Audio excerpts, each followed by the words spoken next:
everybody, and welcome to my kitchen. We're gonna do our kids lesson in the kitchen today. And I say kids, it can be for adults too. Adults are more than welcome to watch and join in. Now, as I said last Sunday, this lesson is gonna involve us making resurrection rolls. So if you don't have the stuff you need, hold off on the video and make sure you get the stuff, or you can watch it and then make it at a different time. But you're going to need 1 can of crescent rolls. Now the recipe that I'm doing is for 8 servings. So you're gonna have 8 rolls. So if you have 10 people at your house, you wanna get more than that. But for 8 people, or 8 servings, you'll need 1 can of crescent rolls, 8 marshmallows. You're gonna need 1/4 cup of sugar, 2 tablespoons of cinnamon, and 1/2 cup of butter, which is a stick of butter. So that's what you're gonna need. So if you don't have that, you can continue watching this, or you can wait and go get the stuff and then come back and watch it. But we're gonna do this lesson. We're gonna make these rolls, and we have a lesson of what they are and what they mean, and how this relates to Easter and the resurrection. So the first thing you're gonna wanna do is wash your hands. You always wanna wash your hands before you start cooking.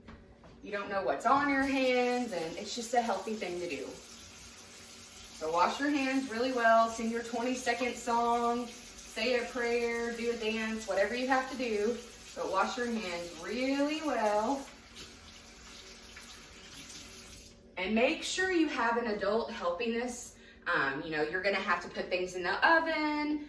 You may have to do things in the microwave, so make sure you have an adult with you, just in case you need some help. So you want to preheat your oven to 350 degrees. We already have ours going, so make sure you have that started. The first thing you want to do is open your can of crescent rolls. A little secret about Miss Sarah. Miss Sarah is a scaredy cat with these cans of crescent rolls or biscuits, because they just pop open and they scare me. So I'm going to bring my big strong husband in here, who's not afraid at all of these things popping open, to open those for me. There's a place on here you can usually get started. Where is that, Sarah? You start pulling. It says right here, start here. While he's opening this, peel it back first. Yes. Yeah. While he's opening this, I'm going to melt our 1/2 cup of butter, which, like I said, is a full stick of butter. I'm going to be melting that in the microwave. Don't put it on for too long, because it'll explode and go everywhere. Put it on maybe the first time for 30 seconds and stir, and then maybe 10 seconds after that. It didn't even pop on him. He's so lucky. So he's going to take those out, and he's going to put them on our pan. Now, you don't have to spray your pan. Crescent rolls have enough butter and goodness in them that they don't stick to a pan, so you don't have to spray your pan at all. So what we're gonna do with these is that you're gonna roll them out, and they have little perforations that you can kind of see where they tear apart. So if you roll the dough out, they're almost in long little triangles, and you want to tear them apart in those triangles. Now I'm gonna have Aaron give our butter a good stir, and maybe put it back in for about 10 seconds, because it's not fully melted. But like I said, you gotta watch that, because it'll pop and explode in the microwave. And I'm not speaking from experience of any kind. I've never exploded something in the microwave. So he's gonna put those back in for about 10 seconds, just to get that butter good and melted, while I'm tearing apart these crescent rolls. All right, so my crescent rolls are torn apart. Our butter is looking good. He's gonna stir it one more time and melt all that goodness. While he's doing that, I'm gonna get my sugar, and you need 1/4 cup of sugar. So make sure you have an adult around. Ask them what 1/4 cup looks like. I'm gonna put that in a little bowl, 1/4 cup of sugar. And then I'm gonna get 2 tablespoons of cinnamon out. I love cinnamon. There's 1 tablespoon and 2. It's a lot of cinnamon, but it's okay, because it's mixed in with sugar, and it's gonna be really well. So once you get the cinnamon and sugar together, You want to mix it around until it's all mixed in together, and it'll look kind of like sand, like a light brown sand. It smells really good. All right, so that's mixed together. So I have my butter, I have my cinnamon and sugar mixture, and then I need my marshmallows. So what you're gonna do, you're gonna take one marshmallow, not two like I almost did. You're going to dip it in the butter. Now this can get a little messy. If you wanna use a fork, you can. I've washed my hands, so they're clean. It doesn't matter if I get them messy. Sometimes it's fun to be a messy cook. I am a messy cook, but I usually clean up my messes. Every now and then I'll have to have Aaron help me. So you're gonna roll it in the butter to get it good and coated. You wanna coat that marshmallow full of butter. Then you're gonna dip it into the cinnamon and sugar mixture, and you wanna coat that too. So this is where your hands are gonna get a little messy, but it's okay. Then you're gonna place that in the middle of a crescent roll. Now if you can't see, I just placed the marshmallow in the middle, and this is the fun part. There's nothing fancy that you have to do here. You just want to make sure that the marshmallow is covered. So you can take one side, fold the other one up, put one side over. You want to pinch the seams, and if your hands are covered in cinnamon and sugar like mine, and you're pinching the seams, that's okay. And you want to make sure it's fully enclosed in there.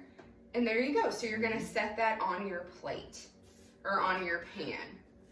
So as I go through and I make the rest of these, I want to tell you why we're making these and how these relate to the Easter story. So we're going to go through all the different ingredients we have and how they really can relate to Jesus and what he went through on Easter. So we have first the crescent roll. Now the crescent roll represents the tomb that Jesus was put in. And we have a verse about that in a second, but we start with that because that's kind of the foundation. Now, the marshmallow, if you could guess, it represents Jesus's body. So on Good Friday, which was, 2 days ago, Jesus was crucified on a cross and he died. And there's a verse that Aaron's going to read for us. It's in Luke 23, and it's verses 44 through 46. The Bible says this: "It was now about the 6th hour, and darkness came over the whole land until the 9th hour, for the sun stopped shining. And the curtain of the temple was torn in two. Jesus called out with a loud voice, 'Father, into your hands I commit my spirit.' When he had said this, he breathed his last." So when Jesus was crucified on the cross, he died.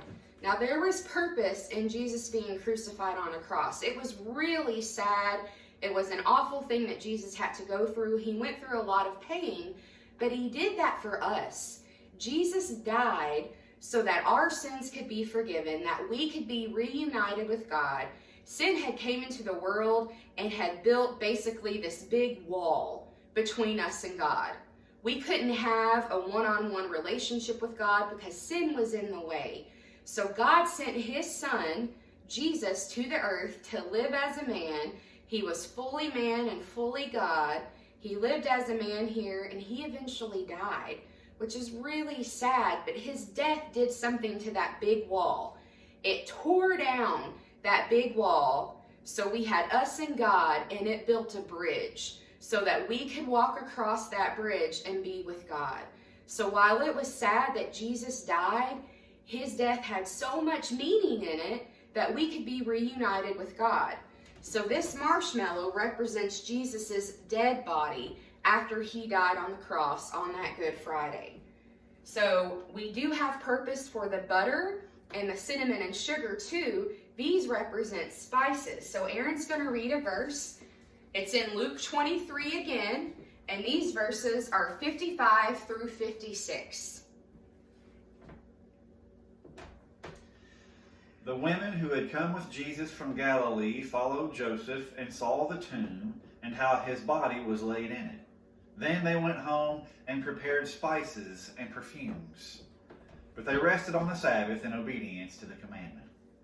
So the ladies brought spices for Jesus' body. Now, when people died in Bible times, they didn't have funeral homes. They didn't have all these things that took care of that. So people kind of had to take care of their own. So they would bring spices like myrrh and aloe to help care for the body before it was buried. Now, these women who did this were women who followed Jesus. They loved Jesus. They followed his teaching, which is really important because women didn't have a lot of respect back in Bible time days. They really didn't. And Jesus changed that. That's something that we can celebrate that Jesus did. Jesus cared for women. He valued women. He wanted them to be with him and follow him. And so, as a woman myself, it means a lot to me that these women did that because it means they were a special part of Jesus's life. And they cared so much about him, they wanted to do that for him. So that's what those spices mean. That was them caring for Jesus, caring for his body before they laid him in a tomb. And I already said these crescent rolls are going to be our tomb. Right. And I'm not going to read a verse about that yet, but just know in the Bible times, they had tombs that could be carved out in mountains. They would have these big stones that would be rolled in front of them. And if you read stuff about the Easter story, you know that there are some people who really didn't like Jesus. And that was the reason they crucified him, because they thought he was going against things that they believed in. They were jealous of him and what he said he was. They didn't believe that he was the Son of God, and we know that he is. But they were so jealous about him that they had heard him say, after 3 days, I will rise again. And I think part of me thinks that they knew it would happen. They were jealous of him, and they just knew it would happen because maybe deep down inside, they saw some of his power. So instead of just a normal tomb, they made sure it was guarded with a huge stone rolled in front of it, soldiers outside in front of it, so that no one could come and steal the body. Because they said, you know what, these people who follow Jesus, they'll steal the body and they'll make it say that he rose again. Well, so that's how set up this tomb was. People were guarding it. There was a huge stone that no one man could move by themselves. And that's where we're going to leave our story for right now. So I'm going to work on finishing the rest of these. And then once we finish these, we're going to put them into the oven. And they're going to bake at 350 for about 12 minutes. All right, so you want to watch them. You don't want to burn them or anything. So make sure you have an adult with you who's going to watch that timer for 12 minutes. I'm going to finish up the rest of mine, put them in there for 12 minutes, and we'll be right back.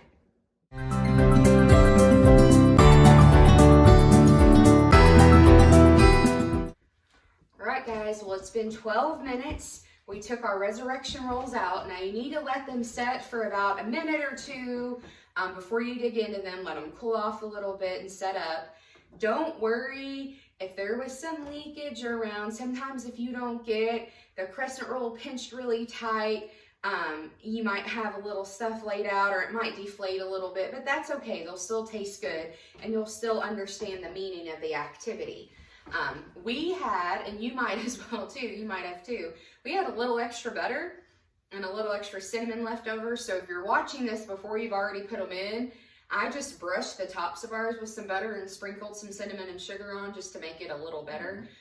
But yeah, we did have a little bit of that left over.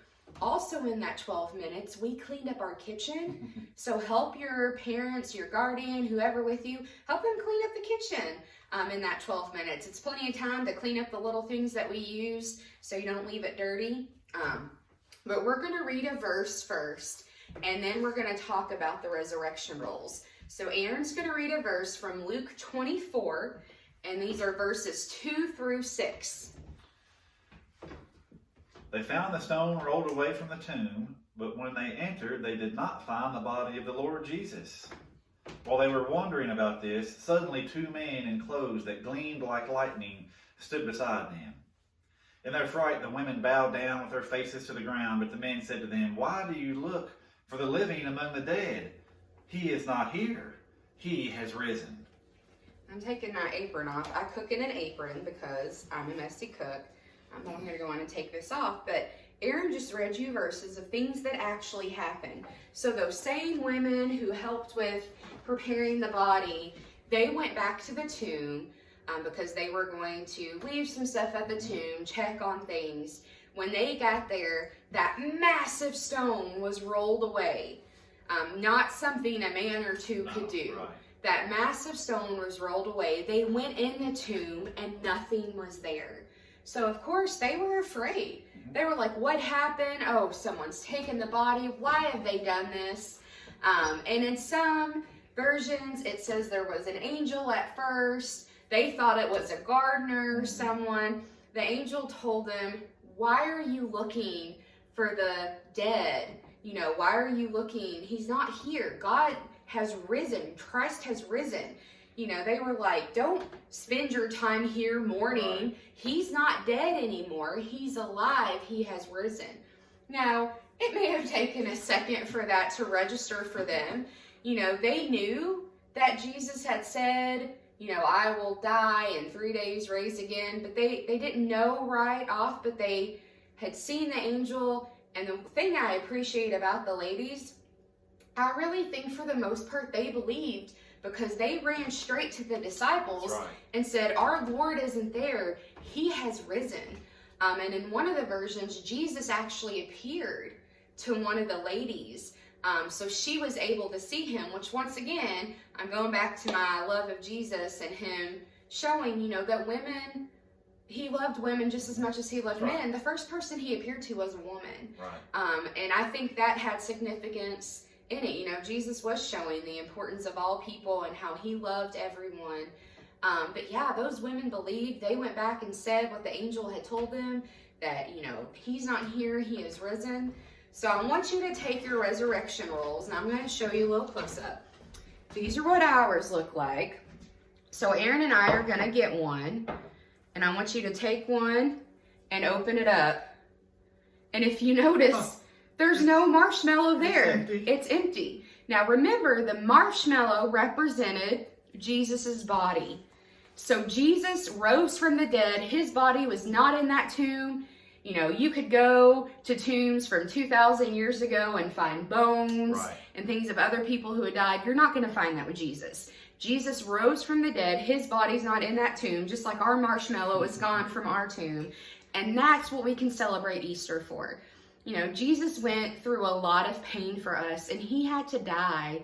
But because of his death, we are reunited with God. We can have that relationship with God. And if we believe in Jesus and we learn more about him and are baptized and follow that life, follow the way that the Bible tells us to live, we're going to see Jesus one day. We're going to be in heaven with Jesus and God, celebrating what he did for us. And that's what I'm excited about, and that's what gives me hope. So I hope you guys enjoyed our lesson. We had fun doing this. It was our own little cooking show. We hope that you enjoy making them. They taste really yummy too, so eat them with your family. Have a happy Easter. We love you guys, and we can't wait to be reunited together at church. Bye!